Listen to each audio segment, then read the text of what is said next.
పాకిస్తాన్ ముక్కలు ముక్కలుగా మారబోతుందా? 4 కానీ 5 కానీ పార్ట్స్గా, అంటే డిఫరెంట్ కంట్రీస్గా మారబోతుందా? సో దీనికైతే చాలా ఆన్సర్స్ ఇప్పుడు దీన్ని సజెస్ట్ చేస్తున్నాయి, సపోర్ట్ చేస్తున్నాయి.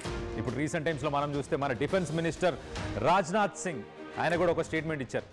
ఇటు సింధీ కమ్యూనిటీకి సంబంధించిన వాళ్ళని కలిసినప్పుడు ఆయన వాళ్ళతో మాట్లాడుతూ ఖచ్చితంగా పాకిస్తాన్లో ఉన్న సింధ్ ప్రాంతం కూడా భారత్లో కలవబోతుంది, ఖచ్చితంగా మర్జ్ అవ్వబోతుంది. దానికోసం మనం యుద్ధాలు చేయాల్సిన అవసరం లేదు, మనం ఏదో చేయాల్సిన అవసరం లేదు. అసంతృప్తితోని ఆల్రెడీ అక్కడ సింధులో ఉన్న ప్రజలందరూ అసంతృప్తితోనే ఉన్నారు.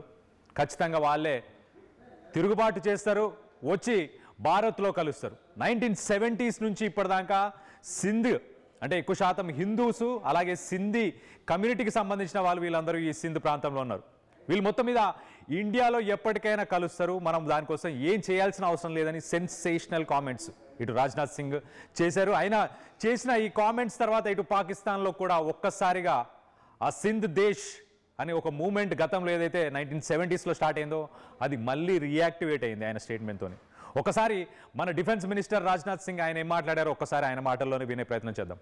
आज सिंध की भूमि, मेरे बहनों भाइयों, यह भारत का हिस्सा भले ही न हो, लेकिन सभ्यतागत रूप से सिंध हमेशा भारत का हिस्सा रहेगा. और जहां तक जमीन की बात है तो बॉर्डर्स तो बदल सकते हैं, क्या पता कल को सिंध भारत में फिर से वापस आ जाए.